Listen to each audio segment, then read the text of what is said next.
Hey y'all, welcome again to Life with Cindy Renee. So, on this video, I want to talk to you guys about how when God tells you something or He shows you something, how we really should listen to Him the first time. Okay, so I kind of went back and forth with myself on sharing this story, but I know me sharing this story is going to help someone out there. So I want to be as transparent as possible. So, um, not too long ago, I was dating this guy, okay? We have a long history. I've known this guy since 2018. You know, you've ever had one of them relationships where it was like on again, off again type of relationship. You just end up trying to make things work. It was one of those relationships. So we met in 2018. We met on this dating website. He seemed like he was really great. We got along very well. But then he started like really lacking in communication. It just seemed like he didn't have any drive or knowing what he really wanted. And I'm the type of person, I really don't have time to play games. I'm like, okay, we done been together all this time, I'm not just trying to be your girlfriend, I date with purpose or whatever. So, we winded up, we stopped talking. So we stopped talking for a while. So then we winded up getting back together again in like 2019 because every single time we was on and off or whatever, he never would stop blowing up my phone, texting me, calling me, trying to do everything, to get me back or whatever. So we got back together the end of 2019. And we stayed back together until like 2020. At the end of 2020, I just wasn't feeling it anymore. I was like, I am not going into 2021, with the same old stuff. And you ain't put no ring on my finger. Like, I'm not going to keep just being your girlfriend, So I had actually prayed to God and I had asked God, Lord, if this man isn't for me, if he's playing with me, if he doesn't have good intentions, move him out the way. And when I tell you, God moved this man out the way, like he really moved him out the way. I wasn't even expecting it, but when you ask God to do something, he will definitely do it. Just be ready. So fast forward to last year. Okay, so we weren't together anymore. Once again, he was still blowing up my phone, texting, calling, blah, blah, blah, blah, blah. So let's fast forward to last year, 2023. I decided, okay, yeah, we can be friends or whatever. So we wound up having a conversation and he was like, have you ever thought about us getting back together? And I was like, no. Like, no, I'm not trying to go back down that road. And he was like, well, I know what I want. It's you. I had prayed to God that if you ever gave me another chance, I wasn't going to mess up. I'm ready now. I know what I want. What I want is you. I want you to be my wife, blah, blah, blah, blah, blah. You know how people tell you all the things that they think you want to hear. So me being naive, I got back with him. Now, mind you, God had moved him out the way because he was not the one. But I done went and picked the man back up, and those are things that we shouldn't do. Like when God moves somebody out of your life, you don't go and pick that person back up. Like they were removed from your life for a reason. So, but I'm like, oh, we got all this history or whatever. So we get back together. Relationship seemed like it was perfect. I mean, he had excellent communication. He was, making time for me, even though he was like a workaholic. He was making time for me. We spent a lot of time together or whatever. We were going to the gym and working out together. Going out to eat, going to the movies, just spending quality time together. And I was loving it. So the conversation of, marriage came up. So we were preparing, to get married and everything. And y'all are just gonna be tripped out as I go through this story.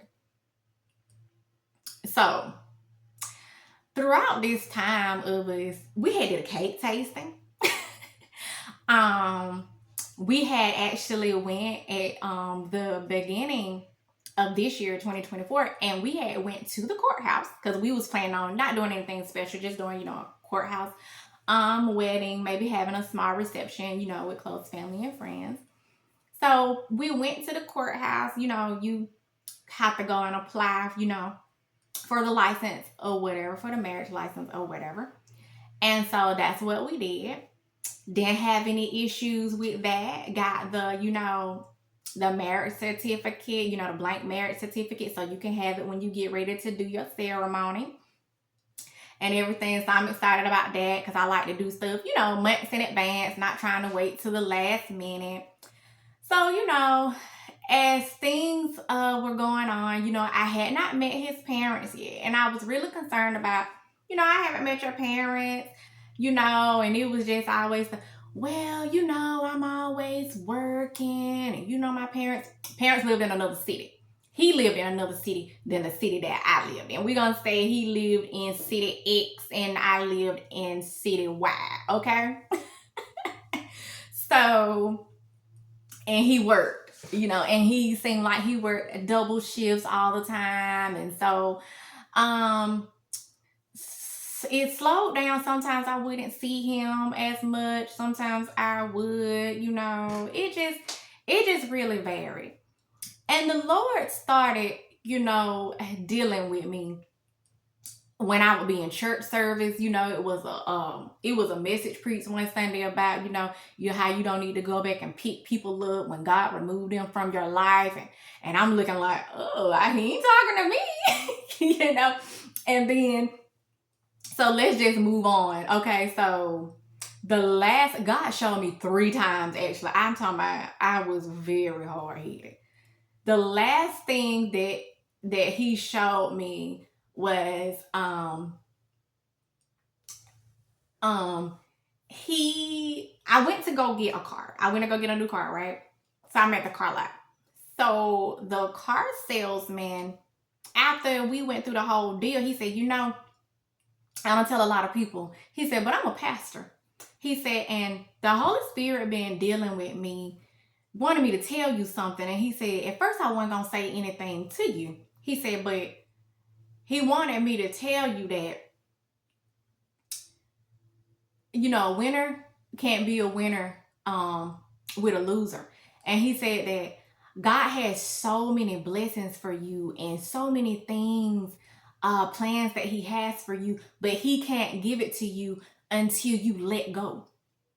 Until you let go of, the past, until you, let go of people in your life that don't need to be there. And when I tell you, I got so emotional because I knew for a fact that he was talking to me. There was nobody else around. This man didn't bit more know me. So I knew that God was dealing with him to talk to me just for me. And I am thankful for that because I was mad at, we're going to call the guy Omar, because Omar was supposed to go with me when I went to go look at this car, but he flaked on me. And this whole time I was angry about that. But in actuality, it wasn't meant for him to go with me because God needed me alone so that this man could give me this word and I could listen. There was no way for me to deny that he was talking to me. I couldn't be like, oh, are you talking to me? Because he was right across the table. He was talking to me. So as I got that message, I pondered on it. I went back and forth with myself, but I knew God was speaking to me. And I had even came home, y'all, and I had got the wedding dress and I had took it and donated it. I was like, he's not for me. I'm not supposed to, be with him. God had been giving me feelings before I even had talked to this car salesman. Me and Omar were in the car one day, I remember, and I looked over at him and I said, is everything okay? I said, because I just feel like a lot of times that you live 2 separate lives. And he looked at me all concerned. He was like, what are you talking about? I said, I feel like you separate me in one part of your life, and then you have like your family in another part of your life, and it's like you don't let the two intermingle. God was showing me then, he was telling me then, like, yeah, this man got something going on.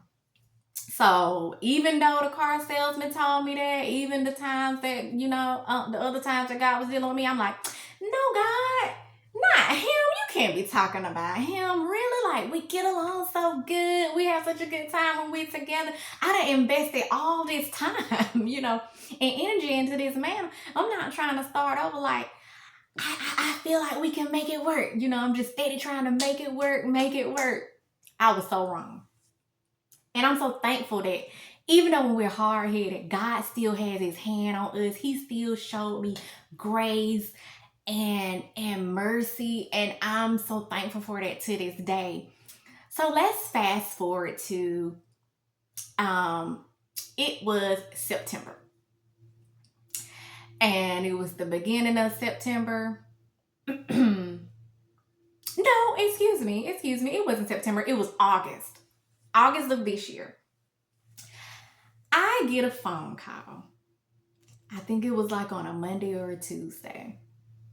I didn't recognize the number, so I didn't answer it. I'm one of those people. If I don't recognize the number, I'm probably not going to answer it. If it's important, you going to leave me a message, because I get tired of all these type of spam calls and all this type of stuff. So I see I had a missed phone call. I didn't pay it no mind. Then I get a text message. And in the text message, it was like, I'm not using people's real names. I'm going to just say the lady said her name was Tiffany. She was like, hey, I'm Tiffany, Omar's wife. And I'm looking at the thing like, I know she lying. And she was like, and she called me by my name. She was like, Cindy, I just really want to get clarification from you and the truth. She was like, I'm his wife. She called him by his nickname in the text message too. And she's like, you may know him by this name also. And she was like, we've been married. I think she said they got married in 2022. Yeah. And she was like, I confronted him this morning. I saw your number in his phone or whatever, and it like y'all had been conversation. I asked him, and he said it wasn't nothing serious. He didn't even know you like that. Blah blah blah. She's like, I really just want the truth. Can you call me? My first reaction was, I know this lady lying. She got to be maybe like a ex or somebody. I'm like, ain't no way in the world. No, and no. How is this man married and me and him went and filed for a marriage license at the courthouse and we got it? Like, somebody dropped the ball at the courthouse, clearly. So my first reaction was, okay, I'm finna text Omar. I'm texting Omar and I said, hey, call me ASAP. And he texts me back and he's like, hey, what's wrong? Is everything okay? And I was like, no, I need you, to call me. He's like, well, I'm at work. I said, okay, well, call me, when you get a minute or whatever. So I called one of my sisters because I'm freaking out at this point, like, oh my God. And my sister was like, girl, call that lady and see what she got to say. So I'm like, okay, you right, okay. Call the lady. Soon as the phone rang, she picked up the phone and she said, Cindy? Like she knew me. And I said, yeah, is this Tiffany? And she was like, yes. She's like, I'm glad you called me back. She was like, I'm Omar's wife. She said, I just want the truth. She said, my women's tuition kicked in. She said, I broke in his phone this morning. I saw your name. I saw your number. I saw all the text messages y'all shared between each other. And it seemed like y'all had a real relationship. I said, yeah, I've been knowing him since 2018. And she was like, how did y'all meet? I said, we met in 2018 on a dating website. She was like, wow, we met in 2019 on a dating website. I was like, oh, so he like meeting people, on websites or whatever. And so I said, yeah, we were, on again and off again or whatever. And she was like, yeah, I met him in 2019. So we got to talking and, exchanging, our experience with him or whatever. And he told this woman that he didn't know me like that. It was nothing serious. He never slept with me. He never been to my house. I sent her pictures of him inside my house, of us getting ready to go to the gym to work out, a video of us, walking a nice trail, in my area. I sent pictures of her when we was at the movies, when we were out to eat. Like, this was a whole relationship. And I told her, I said, I want to tell you thank you. When this lady called me, you just don't know. It was like a lift, it was like a weight lifted off my shoulders, because God had already been dealing with me and telling me not to be with this man anymore. I just had no clue that this man was married. It still blows my mind to this day that you had me feeling loved and you had your wife feeling loved.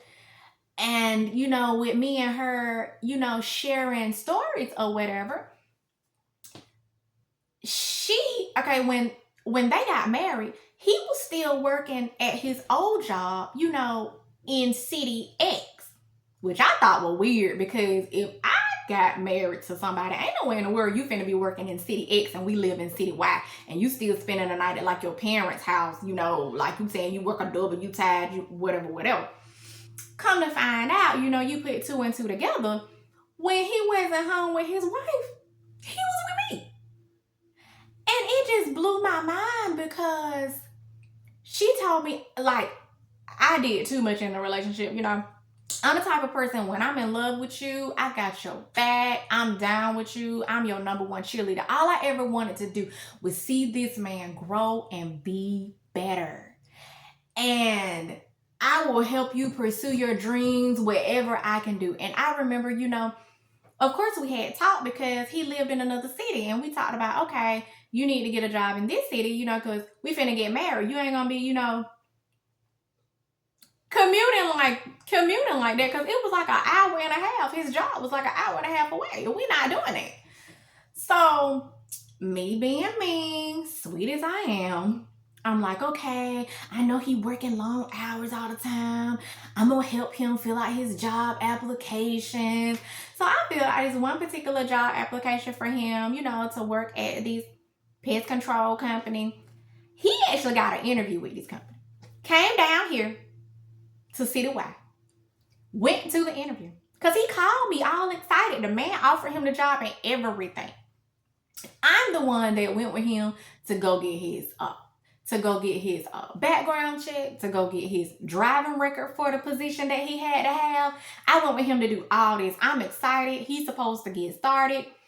He winds up telling me that, basically he wound up telling me that, they really want a job, so he ain't do it. So I had not seen him, for a few weeks, because they was gonna make him shave off his beard, and he really loved his beard or whatever, and that was one of the reasons why he didn't want to take it.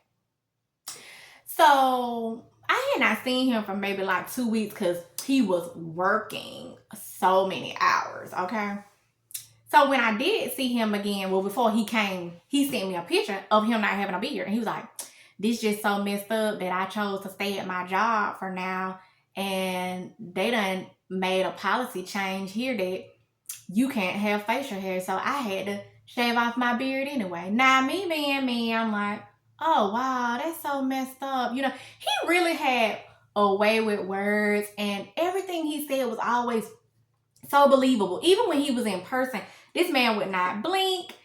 He wouldn't flinch. He did not hesitate when he would tell you. So he always had an answer for everything. And his personality, I never would have thought that he could lie like that. That he was just a liar like that. He was so laid back and chill and kind and all of this. You gotta watch out for people, for real. So fast forward back. So me and his wife on the phone, we having conversation, and we comparing notes or whatever. She's like, oh, so he was with you when we were doing this and we were doing that. And I'm like, yeah. And I even told her, I said, I'm sorry. I said, because I had no clue that he was married. Because one thing about me, I respect marriage. I desire to be married. Again, I've been married in the past. And I desire to be married again, but to the right person that I'm supposed to be with. I don't want nobody else's husband. I don't share my chocolate, okay? So, I let her know that.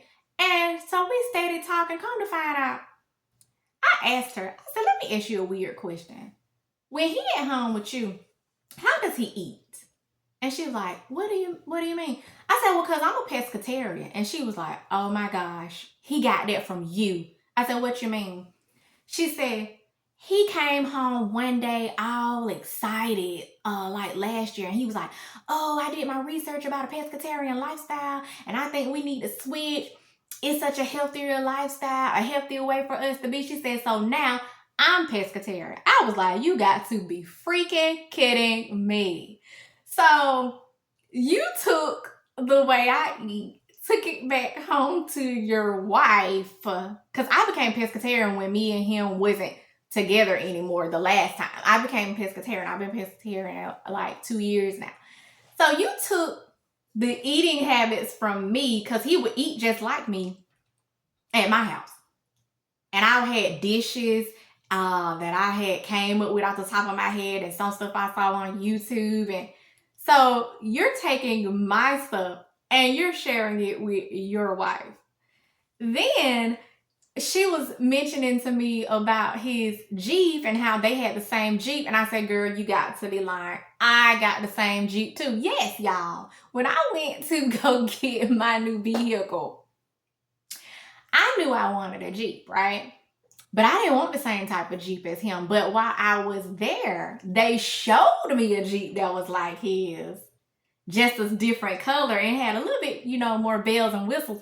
I fell in love with it. So all three of us is zooming around in the same Jeep. And come to find out from talking to her, he actually did take the pest control job that I helped him find. Okay? And he had been still lying to me. When this man would come to my house, he would still come to my house in his old uniform from his old job. And he would act like he was tired, like he done work doubles, like he done sacrificed just to come and spend time with me, y'all. And it just blows my mind that you really was leaving my house instead of you going back to the city that I thought you still was living in. You literally were going across town. This lady just lives on the other side of town from me. I'm like, are you freaking kidding me? This is crazy. And I'm smiling, but it's definitely not funny. And I can smile now because I wasn't smiling then.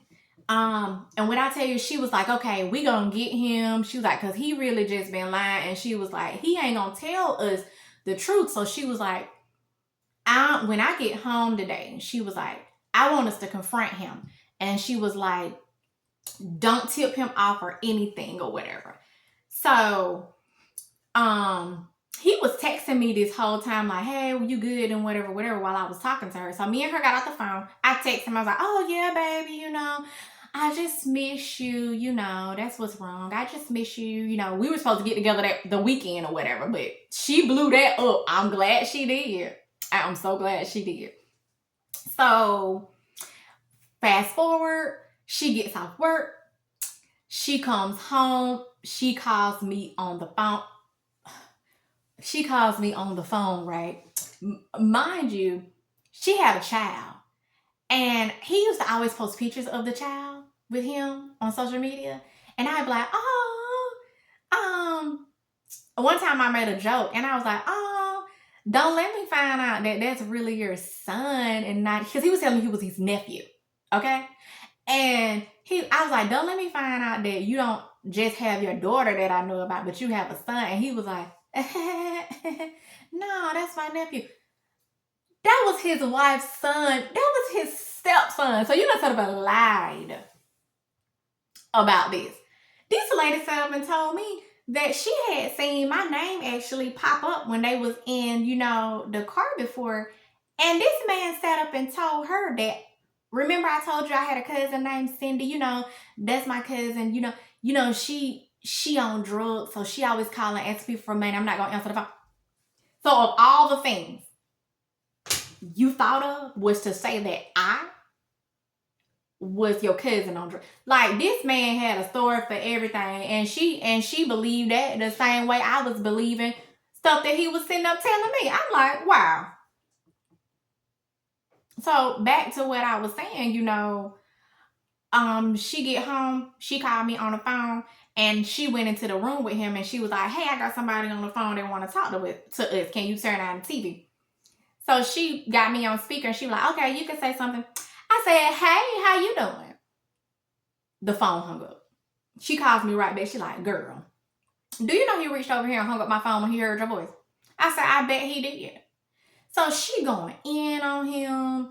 She showing him the pictures that I done set up and showed to her. She going through everything that I done told her. This man literally is ghost silent. He's saying nothing. And she was like, I can't believe you're not going to say anything. All this you done did, I can't believe you're not going to say anything. And you over here throwing your clothes in a bag like he packing up his clothes. I told her, I said, that's what he do. I said, he ain't gonna do nothing but go back home to his mama and them. I said, he's not going to say anything. And he's not going to take accountability because he is a narcissist. Okay?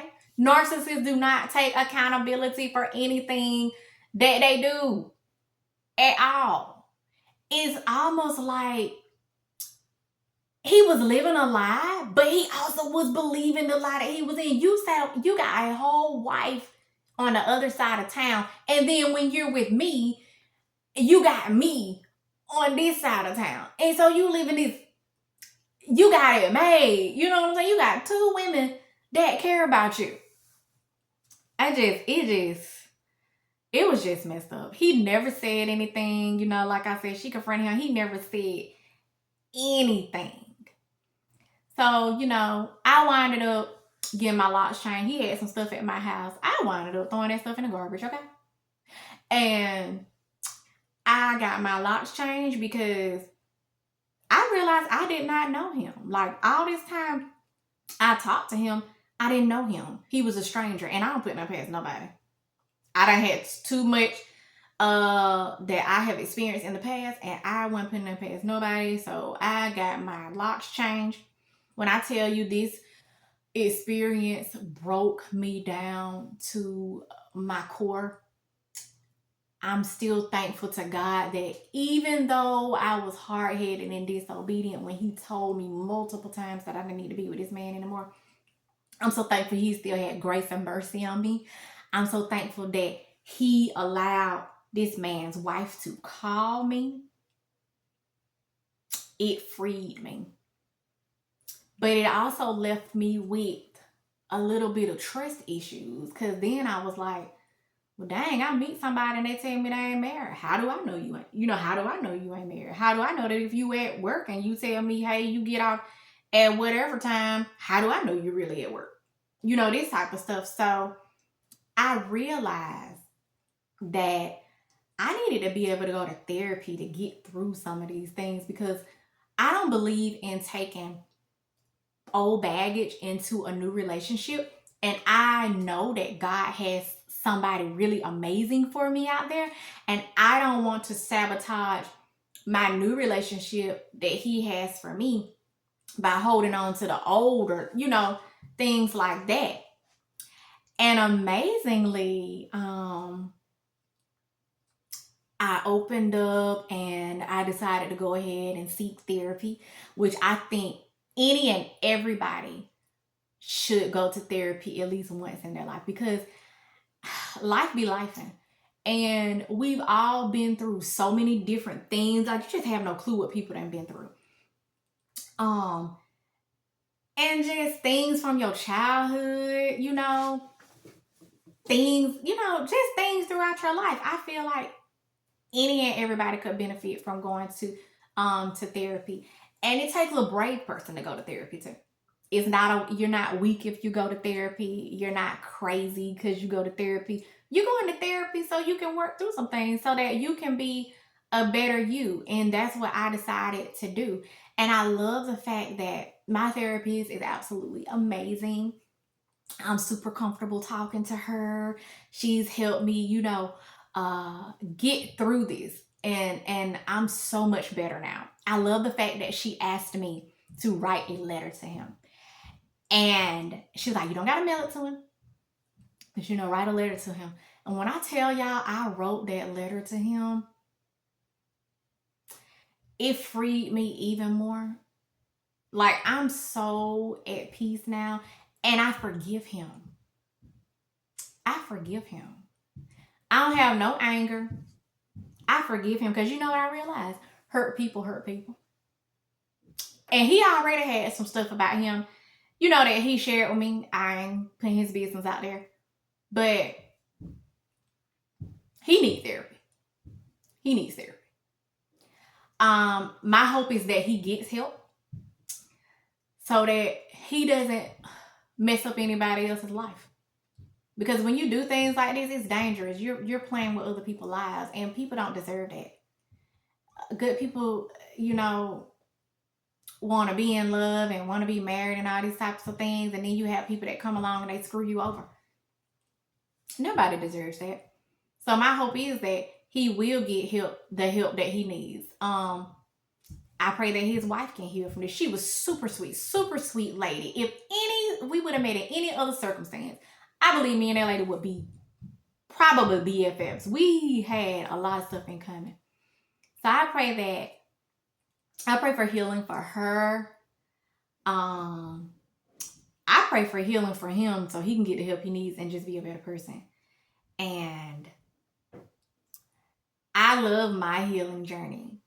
And how I just learned that when God tells you something the first time, or he show you something the first time, don't look away. Don't say, Lord, you ain't talking to me.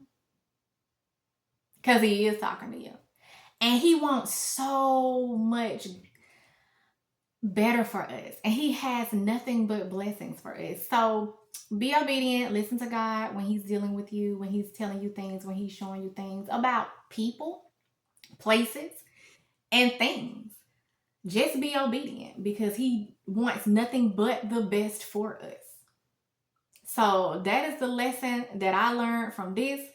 I am moving forward and I'm taking day by day and I'm just enjoying life, y'all. So I hope that you all got something from this story.